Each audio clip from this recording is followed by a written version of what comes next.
पहला क्वेश्चन है विद्युत धारा का उसमें प्रभाव किस पर निर्भर करता है? धारा पे, समय पे या प्रतिरोध पे, या इनमें से सभी? प्रतिरोध पे। प्रतिरोध। धारा हो गया I, प्रतिरोध हो गया R और समय हो गया T, यानी कितने समय तक के लिए, है ना? इनमें से तो सब। ये वाला तो सब होगा ना, H=I²RT। तो क्या बोला है ये? धारा का उसमें प्रभाव। तो उसमें प्रभाव मतलब H for H, यही है ना? तो तीनों होगा। टंगस्टन का उपयोग निम्नलिखित में से किसमें करते हैं हम लोग? विद्युत निष्कर्षण में, सॉरी धातु निष्कर्षण में, बिजली के बल्ब में। बिजली के बल्ब में। ये हो गया। विद्युत बल्ब का तंतु किससे बना होता है? अभी देखो क्वेश्चन उलट दिया, टंगस्टन हो गया। फ्यूज को विद्युत परिपथ में किस क्रम में जोड़ते हैं हम लोग? फ्यूज को श्रेणी या पार्श्व में? पास में। श्रेणी क्रम। श्रेणी में। किसमें होगा? विद्युत शक्ति का SI मात्रक क्या होता है? क्या चीज? विद्युत शक्ति। विद्युत शक्ति वाट होगा। कभी भी अगर शक्ति का बात किया जाए तो नहीं बोलता आदमी की वाट लगा देंगे, क्या लगा देंगे? तो यानी भाई ताकत लगाएंगे। समझ में आ गया? फिर है 1 वाट किसके बराबर होता है? यानी P बराबर क्या होता है ये भी याद रख लो। P बराबर होता है VI। क्या होता है? और इसी का होता है वाट। क्या होता है? तो 1 वाट बराबर हो जाएगा 1 वोल्ट इंटू 1 एम्पियर। क्या हो जाएगा? 1 वोल्ट इंटू, तो ये C नंबर होगा क्योंकि वोल्ट इंटू एम्पियर होगा। एक को लिखा नहीं जाता है। वाट के बराबर कौन सा मात्रक है? जूल सेकेंड या जूल प्रति सेकेंड? जूल प्रति सेकेंड। जूल प्रति सेकेंड। समझ में आ गया? चलो उसके बाद बता जरा, विद्युत ऊर्जा का व्यापारिक मात्रक क्या होता है? व्यापारिक मतलब क्या होता है? जिसमें हम उसको सेल कर सके, जिसमें हम लोग बेच सके। तो किलोवाट घंटा। क्या होगा? किलोवाट घंटा। और 1 किलोवाट घंटा बराबर कितना होता है? इसको तुरंत याद रख लो। 3.6 इंटू 10 टू द पावर 8 होगा मीटर पर सेकेंड। हाँ, कल ही तो पढ़े मीटर पर सेकेंड। मीटर पर सेकंड कहाँ से आ जाएगा रे? किलोवाट से तो यहाँ पे वाट तो सर मीटर पर सेकेंड है। नहीं, ओनली यहाँ पे हो जाएगा ना वाट आवर हो जाएगा। क्या हो जाएगा? आवर ओनली होगा। ठीक है। 1 किलोवाट घंटा बराबर कितना? समझ में आ गया? फिर ये तो पूछा भी है यहाँ पे, देखो ये किसके बराबर हो जाएगा तुम्हारा? ये जूल में आ जाएगा। किसमें आ जाएगा? जूल में। तो 10 का पावर कितना रे? 6। 10 का power 3.6 into 10 to the power 6 joule. ये कैसे आएगा देख लो। 1 किलो में कितना होगा? 1000 होगा। और 1 घंटा में कितना होगा? 60 मिनट और फिर 60 सेकेंड, है ना? तो ये टोटल हो जाएगा 6×6 36। 2 जीरो इधर, अच्छा ये 1000 होगा ना। 3 जीरो इधर और 2 जीरो इधर, कितना हो जाएगा? 5 जीरो हो जाएगा। अब यहाँ देखो एक हम पॉइंट बढ़ाते हैं अपने से, यानी ये जो 10 है ना अपने से हम दिए, तो 10 हम अपने से गुना भी कर देंगे तो ये कट जाएगा। तो यहाँ पे ना ये हटाए हैं किसके कारण? पॉइंट देने के लिए। समझ में आ गया? तो ये हो जाएगा 3.6 और ये हो जाएगा 10 टू द पावर 6। आया बात समझ? तो ऐसे याद रखना 3.6, ये 3.6 करने से आया तो 60 गुना 60 डायरेक्ट दिमाग में आना चाहिए। ये 6×6 36। समझ में आया? 3 को 0 1000 वाला और 60 का 0 2। तो ये हो गया 5 और एक पॉइंट डालने के लिए 6 हो गया। समझ में आ गया? फिर बोल जा रहा ना कि 1 यूनिट विद्युत ऊर्जा का मान कितना होता है? तो 1 यूनिट बोला जाए या 1 किलो में कितना होता है, तो दोनों एक ही चीज होता है। समझ में आ गया? वही होगा आंसर। क्लियर? फिर पूछा जा रहा है विद्युत धारा का प्रदत्त ऊर्जा की दर का निर्धारण कैसे किया जाता है? तो विद्युत शक्ति P के द्वारा। किसके द्वारा? विद्युत शक्ति को क्या चीज से दिखा जाता है? P से। उसके बाद है किसी कुंडली का प्रतिरोध ज्ञात करने के लिए क्या करना चाहिए? कौन सा सूत्र लगाना चाहिए? यहाँ देखो R बराबर V बटा I होगा क्या? या R बराबर VI लिख सकते हैं क्या? R बराबर VI या R बराबर I भी लिख सकते हैं क्या? या R बराबर V माइनस I, कौन सही होगा वो बताओ? ऊपर वाला। क्यों? क्योंकि R बराबर V माइनस, क्योंकि V बराबर होता है IR। क्या होता है? IR। तो अगर हम R निकालेंगे तो V बटा I ना आएगा ये। तो ये ऊपर वाला सही होगा। R बराबर VI नहीं होता। R बराबर क्या होगा? V बटा I होगा। या R बराबर I बटा V भी नहीं होता, ना ही माइनस होता है। समझ में आ गया? तो एक और है क्या कि विद्युत कौन सा पद विद्युत परिपथ में विद्युत शक्ति को निरूपित करता है? तो कौन सा है? विद्युत शक्ति को कौन निरूपित करता है? तो ये दिमाग बहुत थोड़ा तेज रखना पड़ेगा। P बराबर भी आई होता है ना, और V बराबर होता है आई आर। क्या होता है? तो ये I और I मिलके कितना हो गया? I square. देखो ऑप्शन में ये दिया हुआ है, ऐसे नहीं कि भी आई खोज ले चलना, नहीं मिलेगा, थोड़ा दिमाग लगाना पड़ेगा। अगर भी आई होता है तो V बराबर आई आर भी होता है, तो आई आर लिख देंगे तो आई स्क्वायर हो जाएगा। सर यहाँ पे दिया है I R square. I R square दिया है, गड़बड़ है तब। इसका आई स्क्वायर आर होगा, आई स्क्वायर आर होगा, बी नहीं होगा। यहाँ देखो P बराबर भी आई हुआ ना, तो आई दुगो हो रहा है, आर थोड़ी ना दुगो हो रहा है। यहाँ पे ए होगा, वहाँ ए करो। किसी विद्युत हीटर की डोरी को क्यों उत्तप्त नहीं होती जबकि उसका तापन अवयव उत्तप्त हो जाता है? बताओ। मतलब बहुत ज्यादा लाल हो जाता है। उत्तप्त का मतलब वही विद्युत हीटर ने देखिए जल के पूरा लाल हो जाता है, तो वो जलता नहीं है, लेकिन ये बहुत, वो क्या बोलते हैं उसको, उत्तप्त मतलब जल करके जो हम लोग ना खाना बनाते हैं, तो वो इतना हीट क्यों होता है, वो फिर जलता क्यों नहीं है? तो इसका कारण इसमें 3 तरह का मिश्रण है। कितना तरह का? कौन कौन है? तो निकेल है ना, क्रोमियम है और कोबाल्ट है। इसको कैसे याद रखेंगे? हम याद रखने के लिए इसको क्या किए थे? निकोक्रो।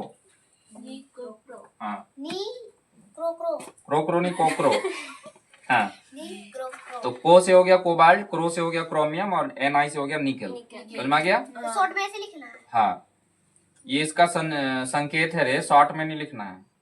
इसको ऐसे दिखाया जाता है, जैसे सोडियम को Na से दिखाया जाता है, वैसे निकेल को क्या लग रहा है तुमको? हम शॉर्ट में लिखे हैं, वो संकेत रखे हुए हैं। ठीक है, देखो यहाँ तापन यवों का प्रतिरोध अधिक होता है। तापन यवों का प्रतिरोध क्या होता है? अधिक होता है, इसलिए विद्युत हीटर को कॉपर तार के साथ जोड़ा जाता है। समझ में आ गया? तापन यवों उत्तप्त हो जाता है क्योंकि इसका प्रतिरोध बहुत ज्यादा होता है, परंतु संयोजित कॉपर की डोरी उत्तप्त नहीं होता है। समझ में आ रहा है? उत्तप्त मतलब क्या होता है? यानी कि प्रतिरोध ज्यादा है, लेकिन जो हीट वाला है ना वो बहुत ज्यादा है। प्रतिरोध जो है ना ज्यादा है, तो वो जला पाएगा उसको? नहीं। मोटा तार रहेगा तो उसको जला नहीं पाएगा। आगे बढ़े। ये 3.6 वाला समझ में आया? हाँ। तो हम ऐसे ही पढ़ने के लिए बोले हुए थे। कौन कौन पढ़े इस तरह से?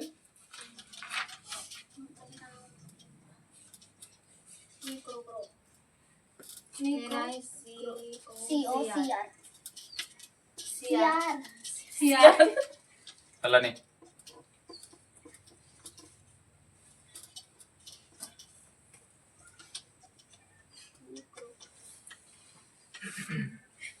हम तो कभी मतलब क्या बोलते हैं,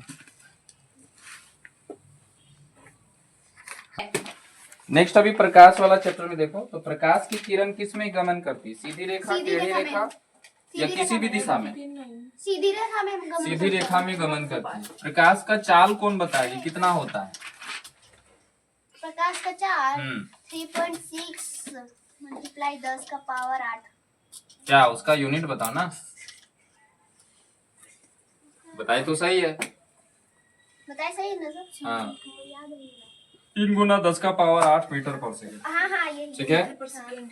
उच्च कोटि का पॉलिश किया हुआ कांच का पृष्ठ कहलाता है, क्या कहलाएगा? दर्पण। यानी एक कांच है, एक साइड पॉलिश कर दो, क्या बन जाएगा? दर्पण। दर्पण बन जाएगा। समतल दर्पण द्वारा प्रतिबिंब क्या होता है? सीधा, बराबर, आभासी? बराबर नहीं, सीधा भी होता है, सीधा भी, बराबर भी होता है, बराबर। आभासी मतलब उसके जैसा। ठीक है।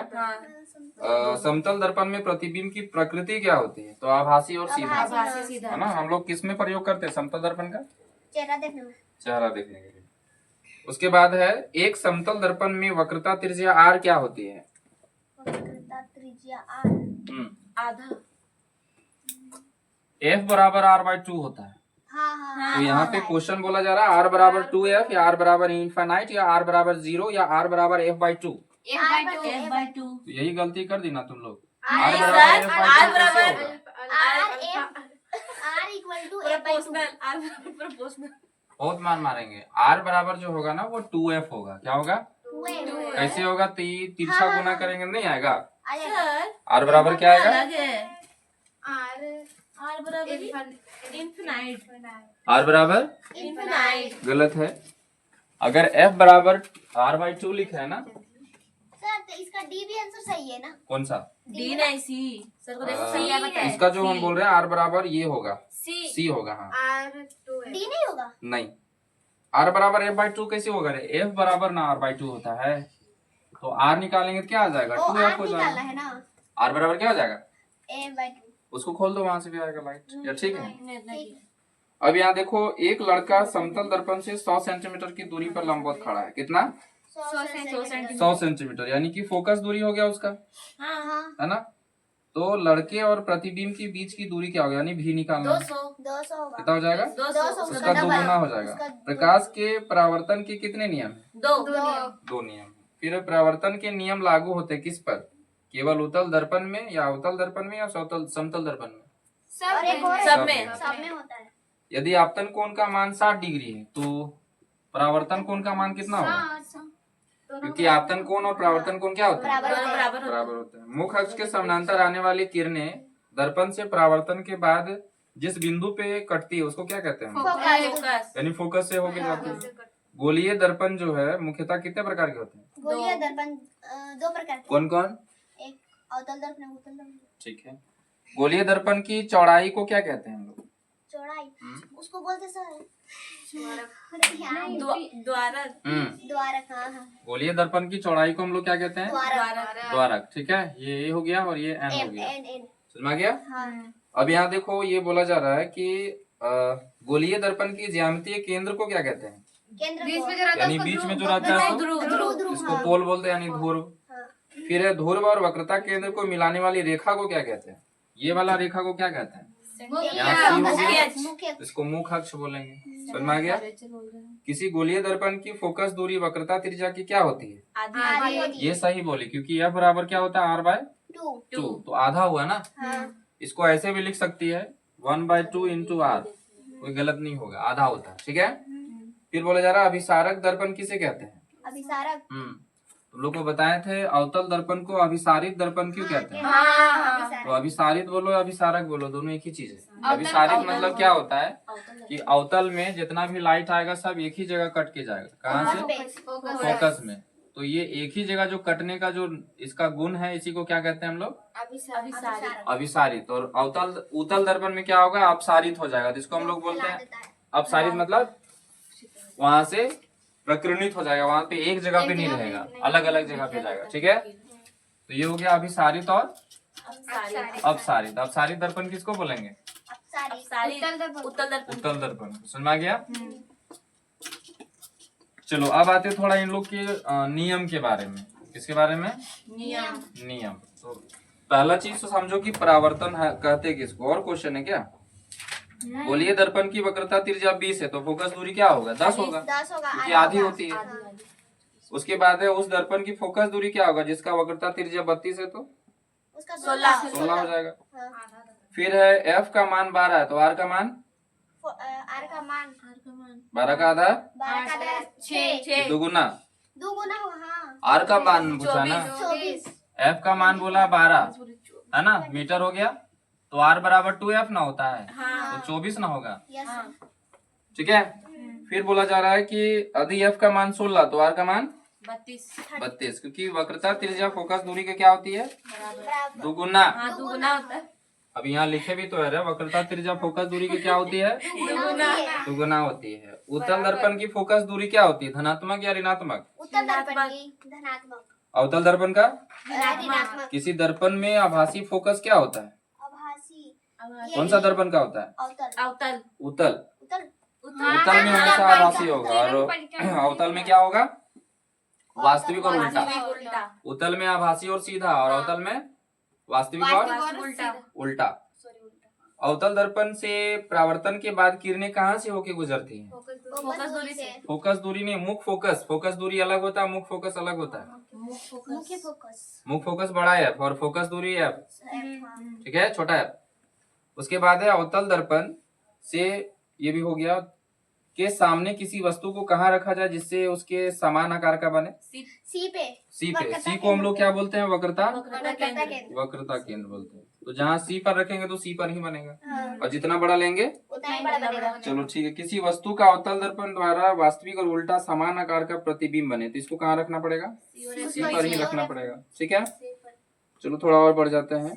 10 सेंटीमीटर मुख्य फोकस दूरी के उत्तल दर्पण के सामने उसका प्रतिबिंब का आकार क्या होगा? प्रतिबिंब का आकार कहाँ पे?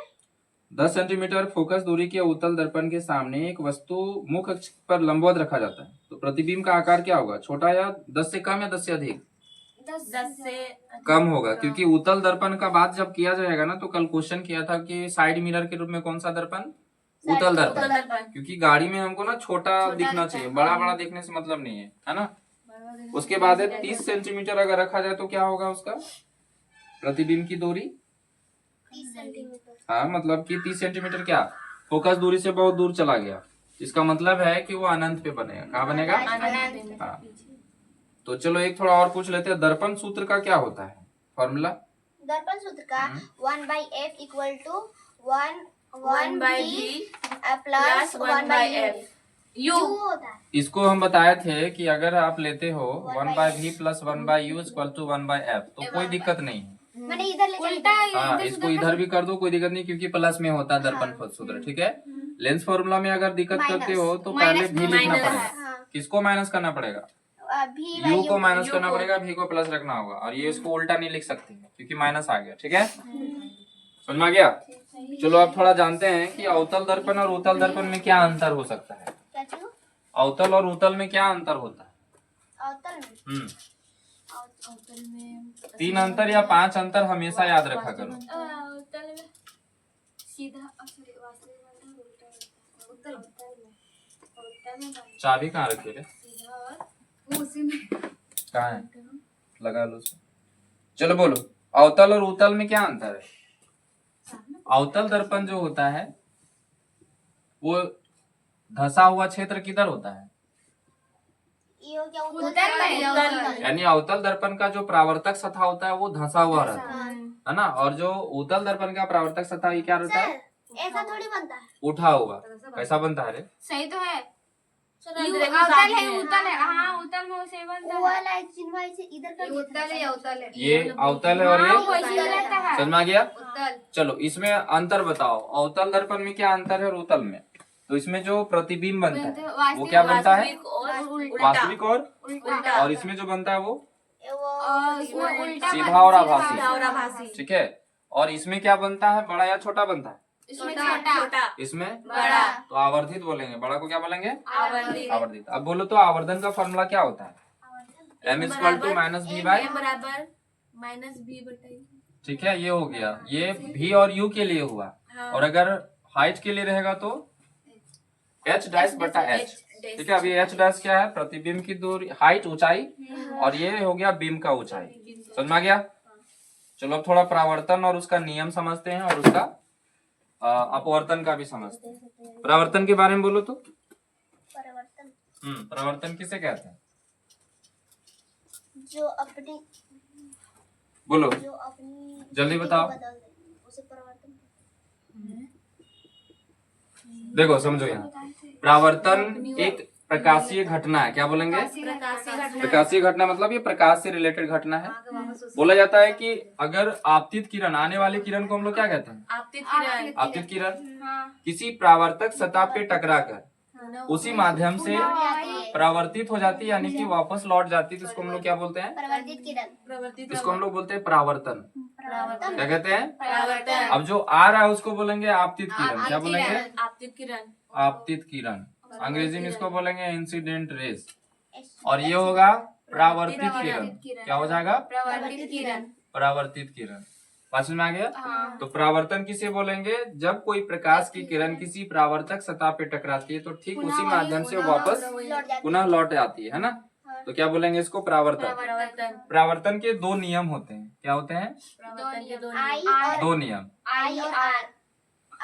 क्या है यार? पहला नियम क्या कहता है कि आपतित किरण तथा परावर्तित किरण और अभिलंब तीनों क्या होता है? एक ही तल में होता है। ये दूसरा नियम बता दिए ना।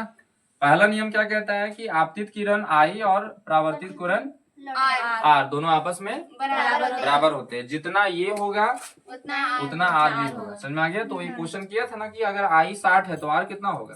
60 होगा। समझ में आ गया? दूसरा नियम पहले बता चुके हैं। आपतित किरण, परावर्तित किरण और अभिलंब तीनों एक ही तल में होते हैं। ठीक है, अब आते हैं थोड़ा अपवर्तन। किसमें? अपवर्तन क्या होता है बताओ?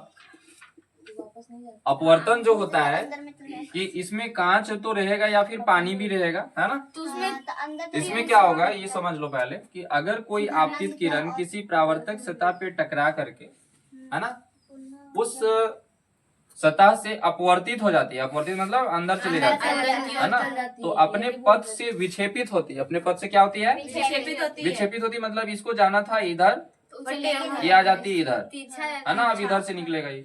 तो अपने पथ में विक्षेपण हो जाना को हम लोग क्या बोलेंगे?